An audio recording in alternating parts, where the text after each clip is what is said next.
இன்னைக்கு நம்ம தரிசனம் பண்ண போற மகான் இவர் பேரை கேட்டாலே ஆஹா இவரா அப்படின்னு ஆன்மீக அன்பர்களுக்கு தோன்றும்.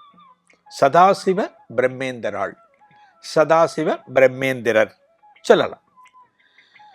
இந்த மகான் இவருடைய சமாதி எங்க இருக்கு, எந்த இடத்துல ஆனார் அப்படின்னா கரூருக்கு பக்கத்துல நெரூர் அப்படிங்கிற இடம். கரூர்ல இருந்து 12 கிலோமீட்டர். இந்த மகான் அஷ்டமா சித்திகள் கைவர பெற்றவர். இவர் மதுரையில் பிறந்தார். இவரோட அப்பா பேரு சோமநாத அவதானின் பேரு, அம்மா பேரு பார்வதியின் பேரு. இந்த குழந்தை பிறந்த உடனே அப்பா அம்மா வச்ச பேரு சிவராமகிருஷ்ணன் அப்படிங்கிற பேர். யாரு? சதாசிவ பிரம்மேந்திரருக்கு. இவருக்கு குருநாதர் பரமசிவேந்திரன் ஒரு குருநாதர். அவர்கிட்ட தான் பலவிதமான யோக கலைகளை இந்த சதாசிவ பிரம்மேந்திரர் கற்றுக்கொண்டார். சதாசிவம் அப்படிங்கிற தீட்சா நாமத்தை கொடுத்ததே இந்த பரமசிவேந்திரர். அவர் கொடுத்துட்டு சதாசிவ பிரம்மேந்திரர் அப்படின்னு அப்புறம் ஆனார். என்ன பண்ணார்? பல இடங்களுக்கு பயணப்பட ஆரம்பிச்சார். ஒரு சன்னியாசி ஒரு இடத்துல உட்காரவே கூடாது. ஒரு சன்னியாசி பல இடங்களுக்கு பயணப்பட்டு கொண்டே இருக்கணும். இன்னும் சொல்லுவாங்க, ஒரு சன்னியாசி ஒரு நாளைக்கு ஒரு இடத்துல தான் தங்கணும், அடுத்த நாள் வேற இடத்துக்கு போகணும். இன்னும் சில சன்னியாசிகள் அந்த காலத்தில் இருந்திருக்காங்க. கார்த்தால ஒரு இடம், மத்தியானம் ஒரு இடம், சாயங்காலம் ஒரு இடம், அப்படிலாம் இருக்கணும். அந்த மாதிரிலாம் இருந்திருக்காங்க. இந்த சதாசிவ பிரம்மேந்திரர் தீட்சை கிடைச்ச பிறகு, பலவிதமான யோக கலைகளை கற்ற பிறகு, மக்கள் மத்தியில் இருக்க வேண்டாம்னு தனிப்பட்ட முறையில் பல வனங்களுக்கு, காடுகளுக்கு போய் தவம் இருக்க ஆரம்பிச்சார். தஞ்சாவூர், கும்பகோணம் இதெல்லாம் கோவில்கள் நகரம் அப்படின்னு சொல்லுவோம். ஏராளமான கோவில்கள் உண்டு. தஞ்சையில் பிரகதீஸ்வரர் ராஜராஜ சோழன் கட்டின கோவில் தவிர நிறைய கோவில்கள் தஞ்சாவூரை சுற்றி உண்டு. தஞ்சாவூர்லேருந்து சுமார் ஒரு 3-4 கிலோமீட்டர் தொலைவில் நீங்கள் கேள்விப்பட்டிருக்கீங்க இல்லையா, புன்னைநல்லூர் மாரியம்மன். புன்னைநல்லூர் மாரியம்மன் ரொம்ப பிரசித்தி பெற்ற அம்பாள். அது சமயபுரத்தில் எப்படி மாரியம்மனுக்கு சிறப்போ அதே போல இந்த புன்னைநல்லூர் மாரியம்மனுக்கும் அத்தனை சிறப்பு. இந்த புன்னைநல்லூர் மாரியம்மன் யாரோட காலத்தில் கண்டுபிடிக்கப்பட்ட கோவில் தெரியுமா? சதாசிவ பிரம்மேந்திரார் காலத்தில். அவர் தான் கண்டுபிடிச்சார். அவர் தான் சொன்னார். இந்த கோவிலையே அடையாளம் காண்பிச்சது அவர் தான். சதாசிவ பிரம்மேந்திரருடைய காலம் 18ஆம் நூற்றாண்டு. அப்ப இந்த கோவிலும் அப்பதான் வந்திருக்கு. இப்பதான் அந்த கோவில் வந்திருக்கு. இவரு இந்த பகுதியில, இது புன்னை வனம், புன்னை நல்லூர் அப்படின்னாலே உங்களுக்கு தெரியும், புன்னை மர காடுகள் அடர்ந்த பகுதின்னு புரியும். இந்த வனத்துல தவம் இருக்கார். அப்ப கோவில் கிடையாது, புன்னைநல்லூர் மாரியம்மன் கோவில் கிடையாது. எங்க தவம் இருக்கார்? ஒரு பெரிய புற்று. ஒரு புற்றுக்கு பக்கத்துல பல காலம் தவம் இருக்கார் சதாசிவ பிரம்மேந்திரர். அவருக்கு தெரியும் இந்த புற்றுக்குள்ள அம்மன் இருக்குன்னு தெரியும். இந்த புற்று தான் அம்மன் அவருக்கு தெரியும். அதனால இந்த பகுதியில தவம் இருக்கார். அப்ப தஞ்சாவூரை ஆண்டு வந்தவர்கள் மராட்டிய மன்னர்கள். அதுல அப்ப இருந்த தஞ்சை மன்னர் ராமேஸ்வரம் போய் ராமநாதரை தரிசனம் பண்ணி முடிச்சுட்டு தன்னுடைய மகளோட வந்து கொண்டிருக்கிறார். அந்த பகுதி வழியாக செல்கிற போது அந்த அற்புதமானது நிகழ்கிறது. இந்த கோவில் வெளிப்பட வேண்டுமல்லவா, அதற்கான காரியங்களை அன்னை மாரியம்மனே நிகழ்த்தி கொள்கிறாள். இந்த புன்னைவனத்துல தவம் இருக்கார், புற்றுக்கு பக்கத்துல தியானத்துல இருக்கார். அப்ப தஞ்சாவூர் மராட்டிய மன்னர் தன்னோட பொண்ணோட வரான்னு பார்த்தோம். இந்த பொண்ணுக்கு திடீர்னு பார்த்தீங்கன்னா இந்த பகுதியை கிடக்கிறப்ப கண்ணுல ஒரு அவஸ்தை, ஒரு உபாதை ஏற்பட்டு கண்லேருந்து ரத்தம் வடியுது. ராஜா என்ன பண்றார்? ராஜா அவர் கூட எப்பவுமே படைகள்லாம் வந்து கொண்டு இருக்கும், அரண்மனை வைத்தியர்கள் எல்லாருமே இருப்பாங்க, எல்லா சிகிச்சையும் பண்றாங்க. ஒன்றும் சரியாகல, இந்த பொண்ணுக்கு ஒன்றும் சரியாகல. ராஜா அங்கேயே ஒரு கூடாரம் அமைச்சு தங்குற. அன்னைக்கு ராத்திரி ராஜா தூங்குறப்ப அவருடைய கனவுல சமயபுரம் மாரியம்மன் வர. ஏன் சமயபுரம் மாரியம்மன் வந்தா? இந்த ராஜா என்ன பண்ணினார், தன்னோட பொண்ணோட கண்ணில் ரத்தம் வர ஆரம்பித்த உடனே சமயபுரம் மாரியம்மனுக்கு பிரார்த்தனை பண்ணுறார். திருச்சியில், அம்மா என்னோட பொண்ணுக்கு சரியாகட்டும், நான் உனக்கு தங்கத்தில் கண்களை வாங்கி சமர்ப்பிக்கிறேன்னு வேண்டிட்டு இருக்கார். அன்னைக்கு ராத்திரி இவரோட கனவுல மாரியம்மன் வந்து, நீ எதுக்கு சமயபுரம் வரைக்கும் போகணும், இங்கேயே நான் குடியிருக்கேனே, இங்கேயே ஒரு புற்றுல நான் குடியிருக்கேனே, நீ எங்கிட்ட பிரார்த்தனை பண்ணிக்கோ, எனக்கு கோவிலை கட்டு அப்படின்னு சொல்லி மறைஞ்சு போச்சு. யார்? மாரியம்மன். அந்த உருவம் மறைஞ்சு போச்சு. என்ன பண்றாரு மராட்டிய ராஜா, மந்திரி பிரதானிகள்கிட்ட சொல்லிட்டு, எனக்கு இது போல ஒரு கனவு வந்தது, இந்த பகுதியிலே ஒரு கோவில் இருக்கு, ஆனா அந்த கோவில் ஒரு புற்று வடிவில் இருக்கான், ஒரு கோவில் கட்டணும், அந்த இடத்துல அம்மன் குடிகொண்டு இருக்கிறேன்னு சொல்றா, நான் அதுக்கு சமயபுரம் போகணும், இங்கேயே வரலாமேன்னு சொல்றா, உடனே அந்த கோவிலை கண்டுபிடிங்க அப்படிங்கிற. மந்திரிகள் படைவர்கள் எல்லாம் புறப்பட்டு போறாங்க, 4 திசைகளிலும் போறாரு. அப்ப இந்த சதாசிவ பிரம்மேந்திரர் தியானம் இருக்கார் இல்லையா, அந்த புற்றுக்கிட்ட சில சிறுமிகள், பெண் குழந்தைகள் வேப்பலைகளை சொருகி வச்சு மாரியம்மா மாரியம்மான்னு மாரியம்மனோட கவசங்களை சொல்றது. இதை பார்க்குறாங்க. இதை பார்த்து முடிச்சோன்னு அந்த மந்திரிகள் ஆச்சரியத்தோடு போய் ராஜா கிட்ட சொல்றாங்க, ராஜா, மாரியம்மன் கோவில்னு நாங்க விசாரிச்ச வரையில் எதுவும் தெரியல, அப்படி ஒரு கோவில் இருக்கிறதா தெரியல, ஆனால் ஒரு இடத்துல ஒரு புற்று காணப்படுகிறது, அந்த புற்றுல அந்த பகுதியில் இருக்கிற சில சிறுமிகள் வேப்பலைகளை செருகி வச்சு மாரியம்மனுடைய கவசங்களை சொல்லி வழிபடுகிறார்கள், இதை மட்டும் நாங்க பார்த்தோம் அப்படிங்கிறாங்க. அப்படியா? ராஜா கிளம்பி வர. ராஜா கிளம்பி வரார், இந்த புற்றை பார்க்கிறார், பக்கத்துல தியானத்துல இருக்கார் சதாசிவ பிரம்மேந்திரர். அந்த மகானை பார்த்தவுடன் வணங்கி அவருக்கு நமஸ்காரம் செய்து, இந்த பகுதியில் ஒரு மாரியம்மன் கோவில் இருக்கிறதா சொன்னாங்க, நீங்க தான் எனக்கு சொல்லணும், அம்பாள் எனக்கு கனவுல சொன்னா, அது எந்த கோவில் நீங்க சொல்லணும் அப்படிங்கிற. சதாசிவ பிரம்மேந்திரர் சொல்றார், இந்த புற்றுதான் கோவில், இந்த புற்றுதான் மாரியம்மன் அப்படிங்கிற. இப்போ நம்மளை பொறுத்த வரைக்கும், மனிதர்களான நம்மளை பொறுத்த வரைக்கும், சுவாமி அப்படின்னா ஒரு உருவத்தை வச்சிருக்கோம். முருகன் அப்படின்னா வேல் இருக்கணும், மயில் இருக்கணும், சேவல் இருக்கணும், கையில் ஆயுதங்கள் இருக்கணும், அப்பதான் முருகன் நம்ம ஒத்துப்போம். வெறும் வேலும் முருகன் தான். ஒரு வேலுக்கு அபிஷேகம் நடக்கின்ற ஆலயங்கள் பல ஆலயங்கள் உண்டு, வெறும் வேலுக்கு மட்டும்தான் முருகனாக நினைத்து வழிபடுவார்கள். ஆனா நமக்கு உருவம் வேணும். கற்பகாம்பிகை அப்படின்னா அந்த அம்பாள் ரூப லாவண்யங்கள் நமக்கு மனசுக்குள்ள வந்தால்தான் கற்பகாம்பாளை வணங்க முடியும்.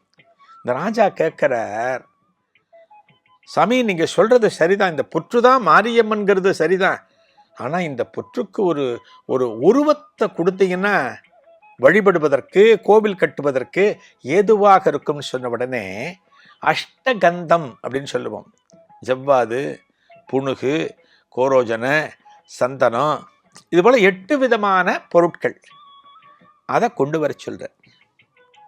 இந்த புற்று மண்ணையும் கொஞ்சம் கலக்கிறார். கலந்து அப்படி பிடிச்ச உருவம் தான் புன்னைநல்லூர் மாரியம்மன். ஒரு ஜன ஆகர்ஷ்ண எந்திரம் ஒன்று ஸ்தாபிதம் பண்றார். யாரு? சதாசிவ பிரம்மேந்திரன். இதனை வழிபடு, இதுக்கு கோவில் கட்டு அப்படிங்கிறார். இந்த சதாசிவ பிரம்மேந்திரத்தை என்ன சிறப்பு அப்படின்னா, நாம சங்கீர்த்தனம், பகவானை அடைவதற்கு கீர்த்தனங்கள் அவசியம். பாடல்கள், கீர்த்தனம்னா பாடல். இந்த மானச சஞ்சரரே அப்படின்னு ஒரு பாட்டுக்கு பார்த்தீங்களா, அதை இவர் தான் எழுதினார். புரூஹி முகுந்தேதின்னு ஒரு பாட்டு இருக்கு, இதெல்லாம் ரொம்ப பிரசித்தி பெற்ற பாடல்கள். புரூஹி முகுந்தேதின்னு ஒரு பாட்டு இருக்கு, அந்த பாட்டை இவர் தான் எழுதியிருக்கார். பதஞ்சலி யோக சாஸ்திரத்திற்கு விளக்குவர் எழுதியிருக்கார், நிறைய பண்ணியிருக்கார்.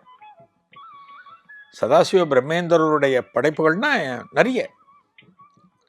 ஒரு காலகட்டத்தில் குற்றாலம் உங்களுக்கு தெரியும், எங்க திருநெல்வேலி தென்காசி பக்கத்தில் இருக்கிற குற்றாலம்.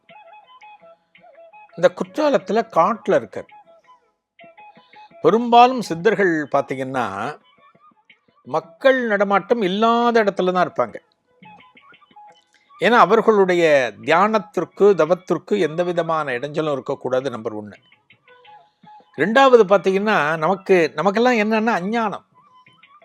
யாரான ஒரு சித்தரை பார்த்தோமா, சாமியை பார்த்தோமா, சாமி எனக்கு கஷ்டம் போகணும், எனக்கு நல்லது கிடைக்கணும், எனக்கு காசு வரணும், எனக்கு பணம் கிடைக்கணும், நம்ம அதைத்தான் பிரார்த்தனையா வைக்கிறோம். பொருள் மட்டுமே வாழ்க்கை கிடையாதுங்கிறது சித்தர்களுடைய கோட்பாடு. அதனால எப்ப பார்த்தாலும் பணம் பணம் பணம்னு பணத்துக்காகவே வந்து நிற்கிற மக்களிடமிருந்து தனிப்பட்டு காண வேண்டும்ங்கிறதுக்காக சித்தர்கள்லாம் மக்களோடு காணப்பட மாட்டார்கள். அவங்க தனியா இருப்பாங்க. அதுபோல குற்றாலத்துல மேல வனத்துல இருந்தார். குற்றாலம்னா உங்களுக்கு என்ன? 5 அருவிகள் தான் ஞாபகத்துக்கு வரும். அப்போ பார்த்தீங்கன்னா அந்த ஜூலை ஆகஸ்ட் மாதம் இருக்குது பார்த்தீங்களா, ஆங்கில மாதங்கள். அப்போ தான் அந்த உள்ளூரில் இருக்கிறவங்கெல்லாம் அங்கே குளிக்கிறதுக்கு வந்துட்டு குற்றாலநாதருக்கு ஒரு படையல் போடுவாங்க. இப்போல்லாம் பாருங்க, அருவி தண்ணி கொட்ட ஆரம்பிச்சதுனாலே நம்ம வண்டி எடுத்துகிட்டு கிளம்பிடுறோம், குற்றாலத்துக்கு குளிக்க போடுறோம். அந்த காலத்தில் அருவி இருந்தாலுமே அந்த சீசனில் மட்டும்தான் வந்து குளித்து சாமிக்கு படையல் போடுவாங்க. அதுபோல் இந்த குற்றால அருவி கொற்ற சீசன், உள்ளூர் ஜனங்கள்லாம் வந்து குளிச்சுட்டு இருக்காங்க. அப்போ ஒரு வெள்ளைக்கார துரை, ஒரு அதிகாரி தனது ஃபேமிலியோட குளிக்க வந்திருக்கார். அவர் துரை குளிச்சுட்டு இருக்கிறப்ப எதேச்சி அவரது பார்வை மலைக்கு மேலே போகுது. ஒரு இடத்துல சதாசிவ பிரம்மேந்திரர் காணப்படுகிறார். எப்படி இருக்கார்? அவதூதர்.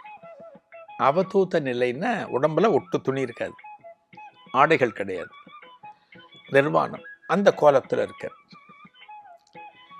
இப்போ நமக்கெல்லாம் தெரியும், ஏன்னா சன்னியாசிகளில் அவதூதர்கள் உண்டு. ஏன்னா அவங்கெல்லாம் வந்து துணி போட மாட்டாங்க, வேஷ்டி துண்டு எதுவுமே, கோபடம் எதுவுமே கிடையாது.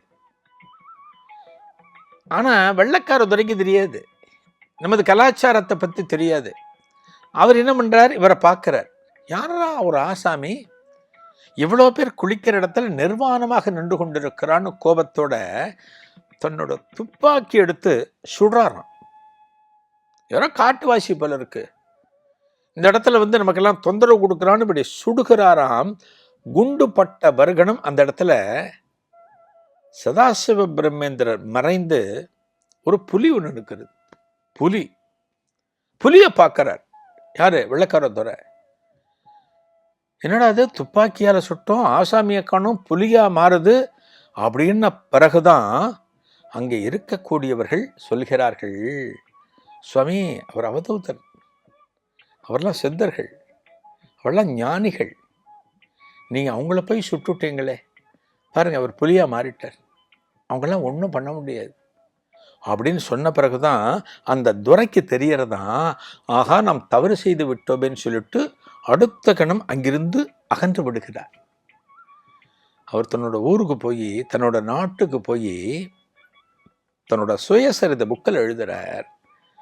பாரத தேசத்தில் எத்தனையோ மகான்கள் வாழ்ந்து கொண்டிருக்கிறார்கள், அவர்களது அற்புதங்களை நான் கண்ணுக்கு நேராக பார்த்தேன்னு இதை பற்றி வியந்து எழுதுகிறாராம்.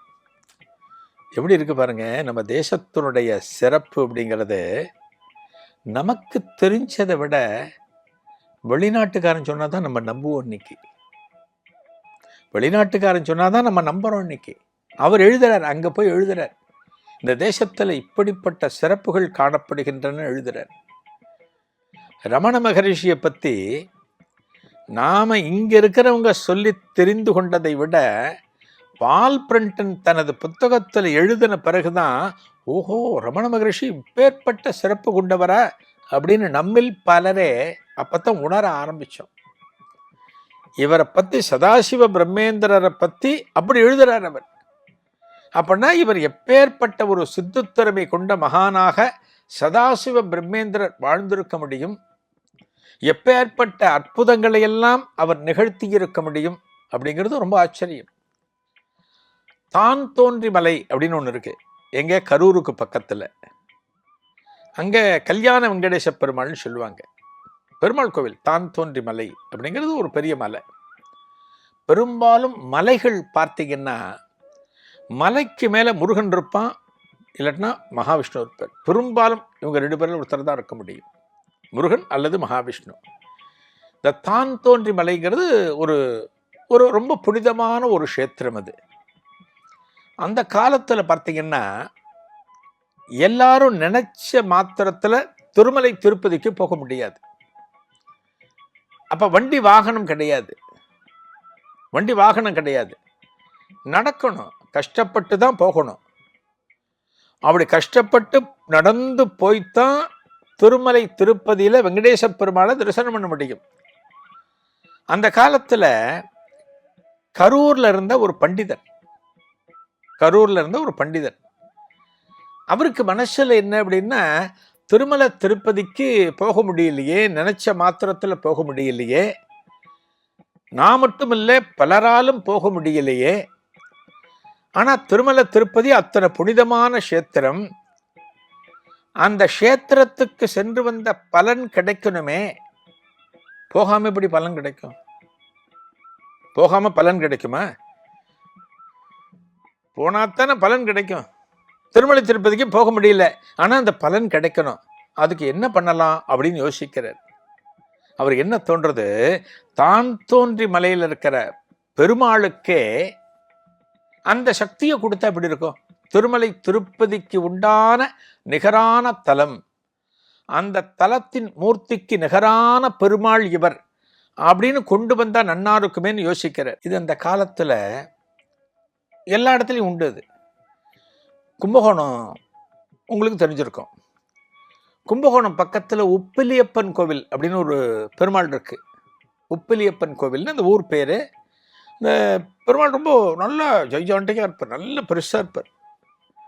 அவர் என்ன சொல்லுவாங்கன்னா, திருமலை திருப்பதிக்கு அந்த வெங்கடேஸ்வர பெருமாள் இருக்கா இல்லையா, அவருக்கு அண்ணன் சொல்லுவாங்க. இப்போ கும்பகோணம் பக்கத்தில் இருக்கிறவங்க, கும்பகோணத்தை சுற்றி இருக்கக்கூடியவர்கள் அந்த காலத்தில் திருமலை திருப்பதிக்கு செல்ல முடியவில்லை என்றால் இந்த உப்பிலியப்பன் கோவிலுக்கு போய் பிரார்த்தனையை நிறைவேற்றினா திருமலையை வணங்கின பலன் கிடைச்சிடும். எல்லா ஊர்லேயும் உண்டு இது மாதிரி. அது மாதிரி இந்த தான் தோன்றி மலை பெருமாளுக்கு அந்த கிடைக்கணும், பலன் கிடைக்கணும்னு ஒரு ஆசைப்பட்டு அவர் சொல்றார். யார்கிட்ட? சதாசிவ பிரம்மேந்திரத்தை சொல்றார். சுவாமி, எங்களால் திருமலை திருப்பதிக்கு போக முடியல, இந்த தான் தோன்றிமலை பெருமாளையே அந்த திருப்பதி பெருமாளுக்கு நிகரான ஒரு அருள் கிடைக்கும்படியா எங்களுக்கு நீங்க ஏற்பாடு பண்ணி கொடுங்க அப்படிங்கிற.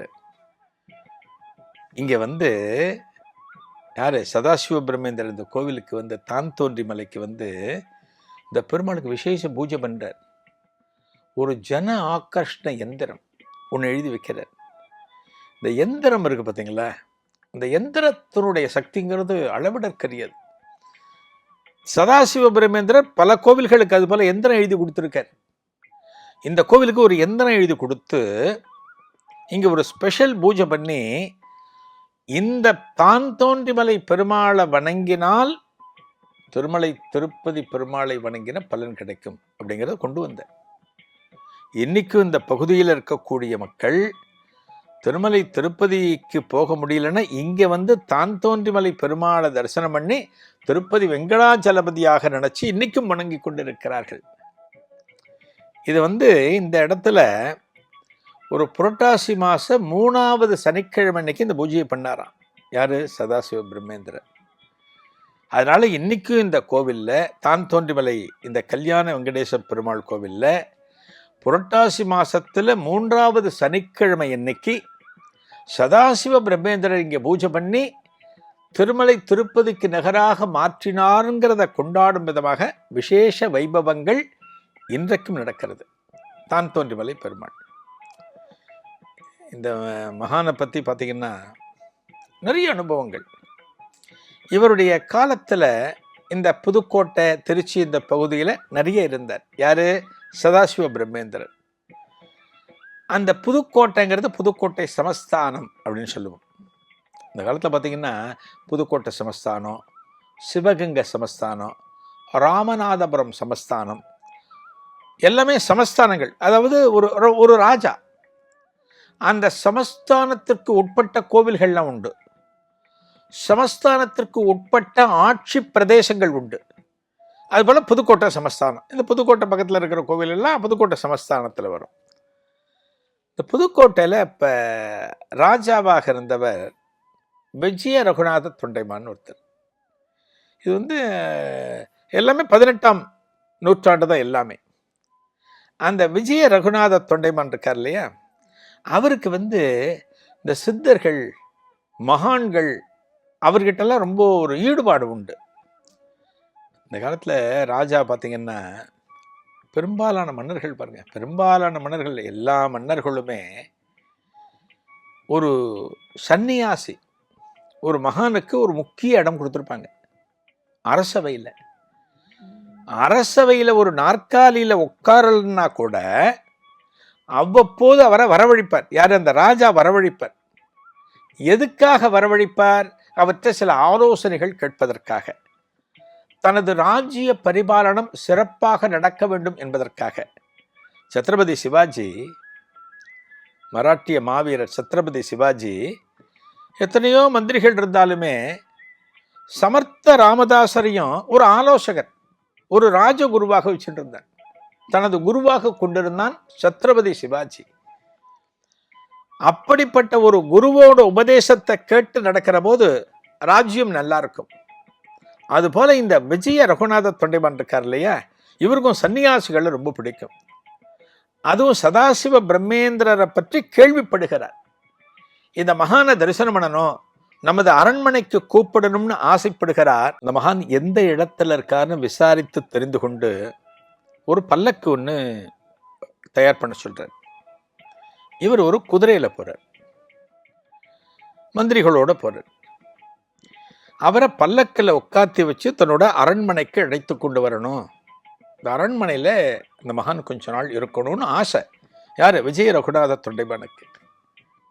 இப்போ நமக்கெல்லாம் ஒரு ராஜா கூப்பிட்றாரு, ஒரு பெரிய இடத்துல நமக்கு ஒரு ஒரு அழைப்பு வருதுன்னா உடனே ஓடிடுவோம். சுகம் வேற ஒன்றும் கிடையாது. சன்னியாசிகளுக்கு சுகமாக முக்கியம். இதுவும் அவர்களுக்கு தேவை. ஆள் நடமாட்டம் அல்லாத இடத்துல இருக்கணும், அதுதான் அவர்களுக்கு ஆசை. ஆனால் ராஜா ஆசைப்பட்டு அவரை கூட்டின்னு வரணுங்கிறதுக்காக போகிறார். ஒரு இடத்துல இருக்கார், ஒரு காட்டில் இருக்கார். இந்த காட்டுக்குள்ளே போன உடனே புதுக்கோட்டை சமஸ்தான ராஜா அவருக்கு நமஸ்காரத்தை பண்ணி தன்னோட ஆசையை சொல்கிறார். நீங்கள் என்னோட இடத்துக்கு வரணும், என்னோட இடத்துல சில காலம் தங்கணும், உங்களுக்காக ஒரு பல்லக்கு தயார் பண்ணி கொண்டு வந்திருக்கேன், நீங்கள் வரணும்னு ஒரு அழைப்பு கொடுக்குறார். ஏற்றுக்கல யாரே? சதாசிவ பிரம்மேந்திரன். பதில் சொல்லாமல் என்ன பண்ணுறார், அப்படியே கொஞ்சம் மலைக்கு மேலே ஏறி ஒரு காட்டில் உட்காந்து நிஷ்டையில் உட்காந்துடுறார். இந்த காடு அப்படிங்கிறதெல்லாம் இன்னைக்கு நம்ம பார்க்குறோம் இல்லையா, சில சினிமாக்களில் பார்ப்போம், சில டாக்குமெண்ட்ரிலாம் பார்ப்போம். காடு வனம்ங்கிறதெல்லாம் பார்க்குறப்ப எந்த விதமான ஒரு என்ன சொல்கிறது, எதுவுமே அங்கே கான்டாக்டே கிடையாது, அங்கே இருக்காது. மனிதர்கள் நடமாட்டம் இருக்காது, தகவல் தொடர்பு இருக்காது. ரொம்ப ஆனந்தமாக இருக்கலாம். அதனால தான் சன்னியாசிகள் அந்த இடத்தை தேர்வு செய்தார்கள். அதனால தான் அங்கே இருக்கார். யார்? சதாசிவ பிரம்மேந்திரன் காட்டில் இருக்கார். ஆனால் ராஜா போயிட்டார், இந்த காட்டுக்கு போயிட்டார். எப்படியான அவரை கூட்டின்னு வரணும், புதுக்கோட்டை அரண்மனைக்கு கூட்டின்னு வரணும்னு போயிட்டார். காட்டில் இருந்தாலுமே, தியானத்தில் இருந்தாலுமே ராஜா திரும்பி வரல. வெயிட் பண்ணுறார், காத்திருக்கிறார். எப்படியும் இவரை கூட்டின்னு போடணும்னு வெயிட் பண்ணுறார். ஒரு நாள் 2 நாள் வருது, வரவே இல்லை. அப்புறம் என்ன பண்ணுறார், இந்த புதுக்கோட்டை சமஸ்தான ராஜா, பரவாயில்ல, எனக்கு நீங்கள் ஏதான உபதேசம் பண்ணணும், ஒரு மந்திர உபதேசம் எனக்கு கொடுக்கணும் அப்படிங்கிற. அதாவது ஒரு மந்திர உபதேசம், ஒரு தீட்சை அப்படிங்கிறதெல்லாம் ஒரு பெரிய குருவிடமிருந்து நாம் பெற்றுக்கொண்டால் அதற்கான பலன்கள் அப்படிங்கிறது அதிகம். அது ஒரு குருவிடமிருந்து வாங்கணும். சரி, இவர் வரல, அரண்மனைக்கு வரல, பல்லக்கில் வரமாட்டேங்கிறாரு, இவர் இருக்கிற இடத்த விட்டு நகர மாட்டேங்கிறாரு, இவரோட அருள் நமக்கு கிடைச்சாலே போருமே, இவரிடமிருந்து ஒரு உபதேசத்தை வாங்கிட்டாலே போருமேன்னு கேட்ட உடனே, சரி பரவாயில்ல, ஒரு உபதேசத்தை பண்ணி வைப்போன்னு தட்சிணாமூர்த்தி மந்திரம், தட்சிணாமூர்த்தி தான் குரு நமக்கு. தட்சிணாமூர்த்தி தான் குரு. தட்சிணாமூர்த்தி பகவான் பார்க்குறோம் இல்லையா? ஒரு கோவிலில் சிவனுடைய திருச்சன்னதியை வலம் வருகிற போது தென்முக கடவுள் அப்படின்னு சொல்லுவோம். தட்சிணாமூர்த்தியை நம்ம தரிசனம் பண்ணுவோம். அந்த தட்சிணாமூர்த்தி மந்திரத்தை இவருக்கு எழுதி காமிக்கிறார். எதுல? கீழே தரையில மணல்ல எழுதி காமிக்கிறார். அந்த மந்திரத்தை எழுதின உடனே அந்த மந்திரத்தை படிக்கிறார். அதான் உபதேசம். அதுதான் உபதேசம். அந்த மந்திரத்தை படிக்கிறார். திரும்ப திரும்ப தனக்குள் சொல்கிறார். சதாசிவ பிரம்மேந்திரரை பார்த்து நமஸ்கரிக்கிறார். உபதேசம் ஆகிவிட்டது. இந்த மந்திரத்தை சொல்ல ஆரம்பிக்கிறார். இந்த மந்திரத்தை எங்க எழுதினார்? எங்க எழுதினார்? மணல்ல எழுதினார். கிழத்தரையில் இருக்கிற மணல்ல. இப்போ ஒரு மகானது திருவடிப்பட்ட இடம்னு வச்சுக்கோங்களேன். ஏதோ ஒரு வீட்டுக்கு வந்திருப்பார், ஒரு காலத்தில் வந்திருப்பார். அவருடைய திருவடி எங்கே பட்டுதுன்னா அந்த இடம் புனிதமானது. ரொம்ப எளிமையாக சொல்கிறேன் பாருங்க. கும்பகோணம் டு சுவாமிமலை, கும்பகோணம் டு சுவாமிமலை இந்த மார்க்கத்தில் திம்மக்குடிங்கிற ஒரு ஊர் இருக்குது. அந்த ஊரில் ஒரு ரிசார்ட் இருக்குது, தனியார் ரிசார்ட் ஒன்று இருக்குது. தங்கலாம், சாப்பிடலாம், எல்லாம் பண்ணலாம். இந்த திம்மக்குடி கிராமத்துக்கு மகாபிரிவு வந்திருக்கார். ஒரு வீட்டில் தங்கியிருக்கார். இன்னைக்கு ரிசார்ட்டுக்கிட்ட அந்த இடம் இருந்தாலுமே, மகாபிரிவை இருந்த இடம்லாம் ரிசார்ட்டோட கட்டுப்பாடு. மகாபிரிவை உட்கார்ந்தார் பார்த்தீங்களா ஒரு வீட்டில், அந்த இடத்த அப்படியே வச்சுருக்காங்க. அந்த பழமையின் சாயலோடு மகாபிரிவா இந்த வருஷம் இந்த இடத்துல வந்தார், உட்கார்ந்தார் அப்படின்னு வச்சுருக்காங்க. அந்த இடத்த பார்க்குறப்ப நமக்கு ஒரு பக்தி பரவசம் ஏற்படுகிறது. அதுபோல இந்த மகான் எங்க எழுதினார்? தட்சிணாமூர்த்தி மந்திரத்தை கீழே இருக்கிற மணல்ல எழுதினார். அது சாதாரணமான மணல், திருமணல்னு சொல்லலாம், ரோட்ல இருக்கிற மணல்னு சொல்லலாம்.